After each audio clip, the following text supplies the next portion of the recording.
Welcome everybody to our live this evening. Tonight we are continuing the conversation about sleep. So most people will be aware last week was Sleep Awareness Week, and we just want to continue the conversation and help you learn more about sleep, discover something about sleep you didn't know before, and that's why we've got Hannah with us. So Hannah is a sleep consultant and has the fabulous Instagram account, which you'll see has joined us, throughthenight.sleep.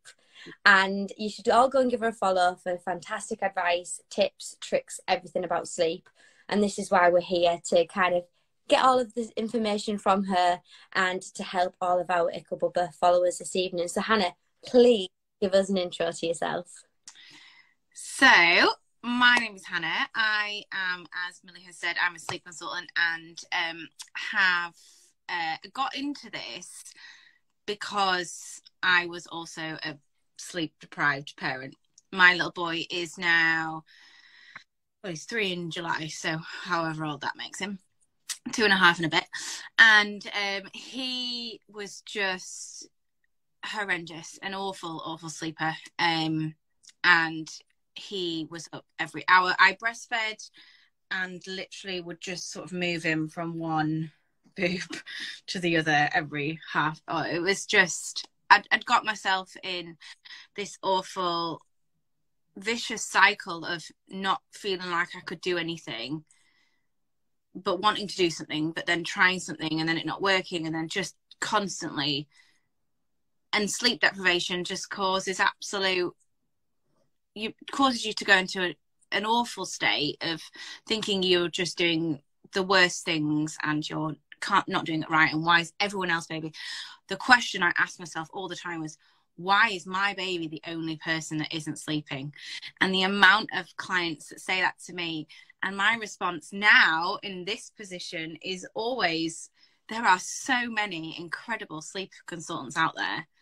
There wouldn't be so many if you were the majority, like if you were the minority. Most babies, most families struggle with sleep, and it's so good that it's becoming a conversation now that we all talk about, and it's okay to ask for help. So I've been exhausted, and now I'm so happy to be able to help as many people as I can. Yes, and I think once you've got no sleep and you're ready for anything, and I think we've got to get rid of that stigma of embarrassment or that you're not being a good parent, because kids just are kids. And we're currently going through a period of really early morning wakes. Now, some people think, well, why are you saying that? But actually, just because I've helped you with your sleep just now doesn't mean that your sleep is going to be perfect forever. And I think it's important to talk about that as well. But my aim is to fill you with confidence and tools to when those things happen, you know what to do. You don't think, oh my gosh, we're going back to square one. Oh my gosh, we're never going to get sleep again. You're like, okay, this is happening. This is the reason for it. I've got everything said that I can try to solve it. And sleep is never perfect. We know that as adults. We know, and just because they're babies and young children doesn't mean that it's going to be perfect. So it's about empowering parents to have the knowledge of how to help sleep and improve it. Yeah, definitely. And I think there's many questions we've had sent in that will be definitely what you're talking about. And even just watching, we've had a few questions in. But what I'll do is I'll go back to the questions at the end of this, because I've got a few written down and I think they might answer some of the questions people have already got. Yeah. So we might as well start with one of the first questions that we got. And this was asked by quite a lot of people. And pretty much was, when is it best to start sleep training? What is there an age? Is there a certain development period? Mm-hmm. Okay, so sleep training is not suggested to be done until about 5.5, 6 months, purely because you will have all heard about the 4-month sleep regression. And when the 4-month sleep regression hits, there is a biological change. So before that period, before the 4-month sleep regression, babies up until the age of 3 months don't have a circadian rhythm, so they don't have a body clock. They have 2 sleep cycles. So every time we have a period of sleep, we will go through sleep cycles. Babies before the 4-month sleep regression will have an active phase and a light phase. So they'll only have 2 sleep cycles. They don't actually have deep sleep. When they go through the 4-month sleep regression, that changes, and that's where you get the deep sleep, the REM sleep, and the non-REM sleep, which is what we then have as adults. It doesn't change again. So it is not suggested, and actually one of the most important reasons for not doing it before that point is because that first 3 months is that 4 months, that 4th trimester. So you've had the 3 trimesters while you've been pregnant, and then the 4th trimester is the first 3 months after birth. That is about building that relationship, making your baby feel safe and happy, meeting their needs always first. You get the cluster feeding, you get the sleepless nights, you know, that is expected in this point. You get the contact naps, you get all the things that parents think, oh gosh, why is this happening? I can't put them down. I did the same thing. I remember speaking to my health visitor and saying, he'll only nap on me. He will not let me put him down. That's so normal. But if you consider where they've come from, where they're constantly 24 hours with you, they can constantly hear your heart, they can smell you, they're getting food on demand, they're sleeping whenever they want, to then be pushed or pulled, however they come, into this world which is light and bright, and it's just completely different. So that first 3 months is so important to just enjoy it and try not to get too stressed. So I feel like I've gone off track a little bit, but sleep training is after that 4-month sleep regression, which happens somewhere between 4 and 6 months. Again, it doesn't actually happen necessarily at 4 months. But that doesn't mean that there aren't things that you can do from birth. You can set up little nap routines. You can start thinking about how frequently they're going to be napping. There's so many things that you can do, but actual sleep training, where we would create a plan and you would choose a method that works for you, isn't until sort of 5.5, 6 months, which often ends up correlating with when they move into their own room as well. Mm-hmm. Yeah, and I think someone just left a comment saying, I think knowing that you can just enjoy the first few months is so reassuring. And I think that's it. You've got that time just to maybe not relax, but just to bond. Oh yeah, absolutely enjoy it. And I'm sure as a pregnant lady, you will have been told so many times, it goes so quickly, just enjoy it, goes so quickly. And you're like, yeah. And I feel like that's one of my biggest regrets. I was so fixated on, how is he sleeping? How am I sleeping? How can I make everyone sleep better? How can I get him to sleep in the Moses basket? Like all these questions constantly. And then you literally click your fingers and they're nearly 3. It does just go so quickly. And especially, you know, some people won't be first time round and potentially know that this is their last baby. They're not going to have any more. Just enjoy it. Nothing is unfixable. Nothing is a bad habit. Just enjoy that time with your baby and then see what happens. Yeah, and then in the click of the fingers, they'll be 18. Oh, they'll be us. So I think going back to the sleep training, you mentioned there's a few things you can do prior to starting the sleep training is there anything that you would recommend mostly, or is there any tips or tricks there that you could just help the followers with? So definitely, now routine, lots of people again think with routine that means, well, I've got to be set to a time frame and a time limit. That's, you know, some people love that. I am very much a routine person, but it doesn't work for a lot of people. And if you've got older children who are here, there and everywhere, then it just doesn't, being fixed on a routine isn't manageable, and that's fine. But in terms of a routine that is manageable, I would just say you will have heard lots and lots, I'm sure, about the importance of a bedtime routine, which is important. Whatever time you do bedtime, doing a bedtime routine of no more than 30 minutes, and it can be less than 30 minutes, but no more, is suggested to be the right sort of time frame, purely because then you're not overstimulating them. If you can mirror even just that last 5 minutes of your bedtime routine before a nap, whether that's a nap in the pram, whether that's a nap in the Moses basket, whether it's a nap on you, in the cot, wherever that is, if you can just mirror that last 5 minutes, which if you think of 5 minutes of the day, that is so beneficial in showing your baby that sleep is coming. Wherever you are, sleep is coming, because these 4 things, and it could be a case of having a feed, having a burp, singing a song, saying a phrase. Like, it can literally just be as simple as that. It doesn't have to be complicated. But consistency, and I find myself saying that all the time when I speak to clients. I'm like, sometimes I apologize because I'm like, I know I've said that word all the time, but it's so important. Children and babies thrive off what they're looking for, your cues. They need you to show them what to do. If you can be consistent with even just 5 minutes before sleep, it's so beneficial.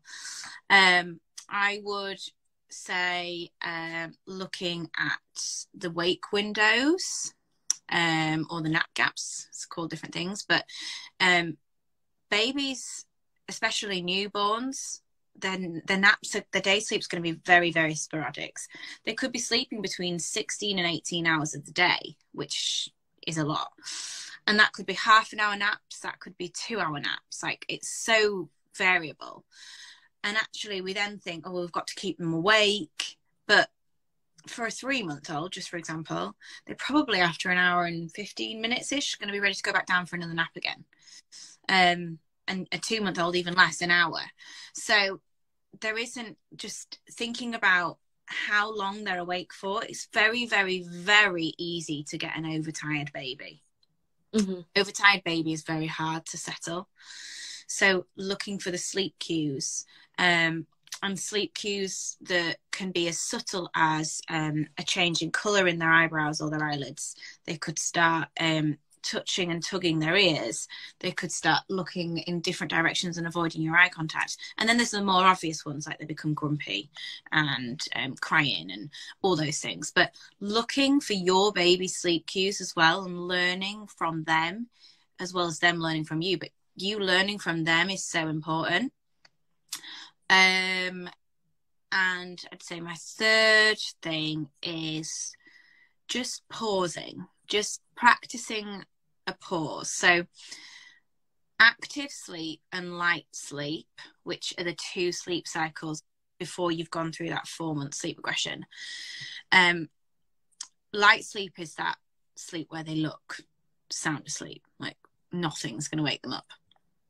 Active sleep can often be confused with waking up. Active sleep can be very noisy.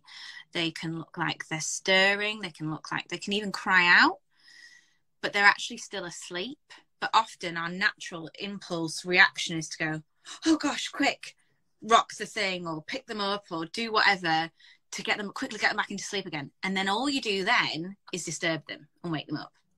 So I'd say just practice pausing and see what they do.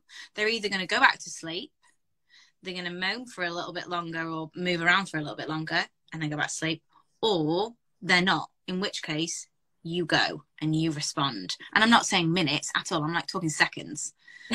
Sometimes just practicing that little pause can be so beneficial, especially in those early days, because that active sleep is really often misinterpreted for waking up. I did it all, woke them up all the time. I look back and think, why did I do that? You don't know. So, and I suppose you just want to make sure that you just run to them to make sure they're okay, and yeah, exactly, and no difference. Yeah, so important. And equally, if you do wake them up and then you end up giving them a cuddle and they sleep on you for another 2 hours, great, you get a nice little cuddle. Like, it's not the end of the world. It's just practicing. In those early days, it's just practice sometimes it might work, sometimes it won't work. If it works 1 out of the 5 naps of the day, amazing. You know, it's better than nothing. Yeah, definitely. And I suppose when you said about them stirring when they're in, I've got to learn now, in active sleep. Yeah. What would you recommend to do if, because somebody asked a question, it's further, I can't remember who asked because it's further down my little list, but somebody asked about when you put them in the crib and every time they're trying to leave the room or they've left the room, then all of a sudden there's a cry or they're awake. Is there anything you can do to help? Yeah, so there are lots, and I'm presuming that the person's child who they're talking about is a little bit older, over 6 months, if they're in... I think it was a 3-year-old. Okay, 3-year-old. Right, okay. So what's probably happening there is that child has an association with sleep, i.e. they require something to be put in place to aid initial sleep, and then quite simply they just need it reinstated. If you think, often people think, or so many of us think, that sleep is a completely different thing to anything else that we teach our kids. When our children are born, they know nothing. They don't know how to do anything. We teach them to back, crawl, walk. Sometimes they're born and they sleep well, and they're the lucky ones. But most of the time they're not, and they have to be shown how to do it. Now, if as a parent you don't know how to do it, then you're all just stabbing in the dark. And if we showed them to walk on hands, we would walk on hands. So essentially, if they only know how to fall asleep one way, when they stir from sleep cycles and need to link from one to the next, they're going to seek whatever it was that was put in place in the beginning. That's not to say they're doing anything wrong. That's definitely not to say you've done anything wrong. It's completely normal. And I'd say 95% of the people I work with have this. They have an association. So there are lots and lots and lots of different ways that you can support an association. If it's a 3-year-old, I would definitely say things like visuals, so visual timetables, to show that bedtime routine, to show sleep is coming, rewards, positive praise, talking to them about it, making them feel like they're involved in what's going on. But they're just the things that you can do alongside it. The main of it is, how do you want to respond? Oh, my monitor's just fallen down. Do you want to leave the room and return? In which case you're doing the right thing there. You leave, and however comfortable you feel leaving them for, whether that's 30 seconds and then going back to them, or whether that's 2 minutes and going back to them. You go, you return, you comfort them, you leave. You go, you return, you comfort them, you leave. If that's what you want to do, then you're doing the right thing. If you actually are doing that because that's what you've read that you need to do, but actually you'd feel more comfortable staying with them, then you can absolutely stay with them. You do not have to leave the room in order to teach children how to sleep. So think about how they prefer you to be asleep, to fall asleep, whether that's if they're in your arms or on your knee or whatever, and then just think how you can gradually change that. Really, really subtle changes. So it could be, instead of rocking them, obviously not with a 3-year-old, but instead of rocking them, you would walk around the room. Instead of staying like over the crib for hours and hours and hours, you would pat and shush and rub, and so that they know that you are there, and then really subtly change until you're at the end of the door and they're quite happy for you to leave. That does take longer, but so much online, when you Google how to make my child sleep better, doesn't really suggest the gentler option. It suggests leaving. I think there's a lot of talk around the Ferber method. I think it's like the in thing to do anymore at the minute, which is like, I think it's 5 minutes and 10 minutes and 15 minutes. It's a long time. I would never ever suggest leaving to cry for that long. Not because you're doing any harm at all, you're not, but you just don't need to listen to them cry for that long. Yeah. So in that lady's case, I would just say, just decide what you're happy to do. If you're happy to leave and return, then just keep going. Consistency is key. I'm saying it again. Consistency is key. So decide if that's what you want to do, just keep going, and they will get it. They will. And how you comfort them in there is completely up to you. If you want to pick them up and give them a cuddle, pick them up and give them a cuddle.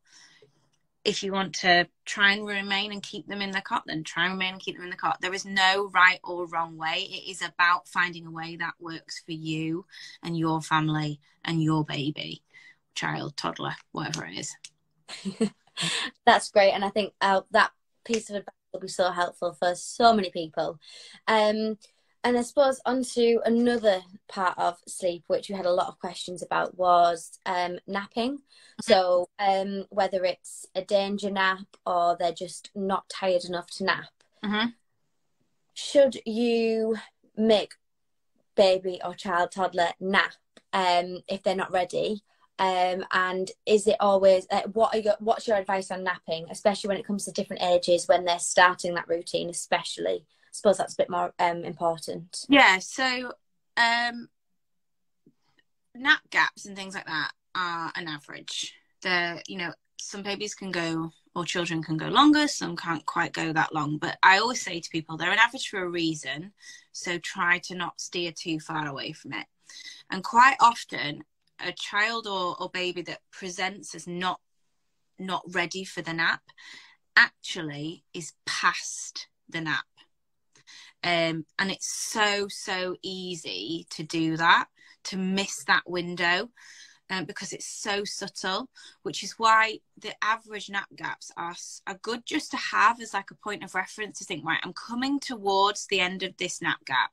Let me just start thinking about looking and seeing what they're signaling to me.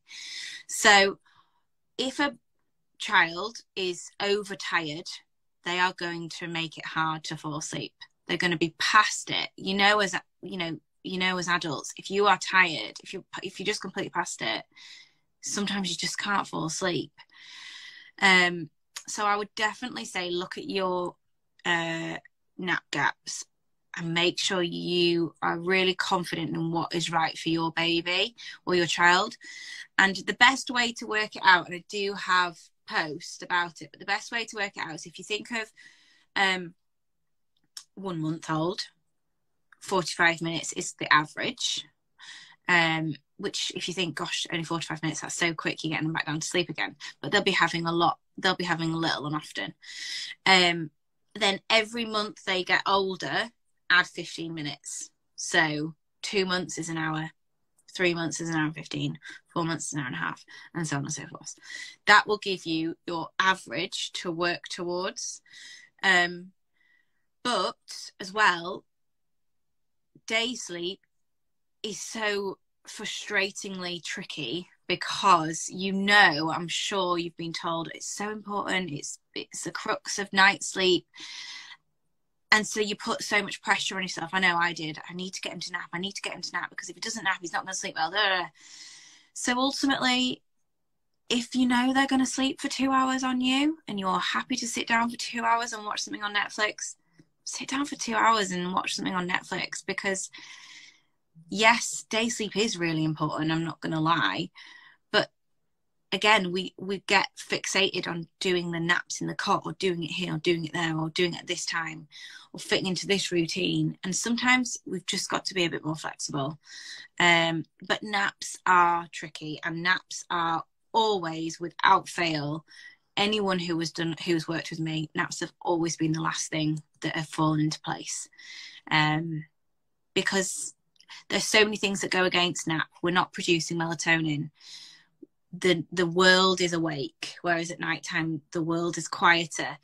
You can make it as blackout and as white noise as possible, but the world is awake. The postman might come.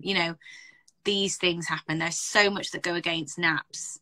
So just look for that nap gap and don't put too much pressure on yourself, because I know I did. Yeah, I suppose that's it. You've got to, there's a lot to learn on top of sleeping, but you're completely, the routine will get there eventually. Exactly.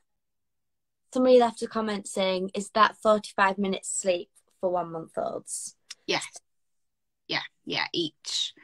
No, sorry. No, 45-minute nap gaps. So for when they wake to then going back down.